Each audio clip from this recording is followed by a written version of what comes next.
ನಮಸ್ತೆ. ರಮಣ ಮಹರ್ಷಿಗಳಿಗೆ ಸಂದರ್ಶಕರೊಬ್ಬರು ಕೇಳ್ತಾರೆ ಭಕ್ತರು, ನಮಸ್ಕಾರ ಅಂದರೆ ಏನು ಅಂತ ಹೇಳಿ. ಅದಕ್ಕೆ ರಮಣ ಮಹರ್ಷಿಗಳು ಹೇಳ್ತಾರೆ, ನಮಸ್ಕಾರ ಅಂತಂದರೆ ಪ್ರಣಾಮ, ಅಹಂಕಾರ ದಮನ. ದಮನ ಅಂದರೆ ಏನು? ಸುಟ್ಟು ಬೂದಿ ಮಾಡೋದು. ಯಾವ ಮೂಲದಿಂದ ಉದಯ ಆಗಿದ್ದೀವೋ ನಾವು ಅದರೊಳಗೆ ಲೀನ ಆಗೋದು. ನಮಸ್ಕಾರ ಅಹಂಭಾವ ಅಳೆದು ನಾನು ಎಲ್ಲರೊಳಗೆ ಒಂದು ಅನ್ನುವಂಥ ಭಾವ ತಿಳಿಯೋದು.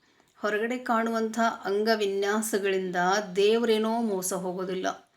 ನಾವು ಒಳಗಡೆ ಏನು ಅಂದ್ಕೋತಾ ಇದ್ದೀವಿ ಅನ್ನೋದೆಲ್ಲನೂ ಅವನಿಗೆ ಗೊತ್ತಾಗ್ತದೆ.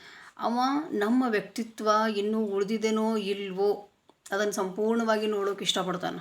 ಈತ ನಟನೆ ಮಾಡ್ತಾ ಇದ್ದಾನೋ ಅಥವಾ ಅಂತರಂಗಿಕವಾಗಿ ಹೇಳ್ತಾ ಇದ್ದಾನೋ.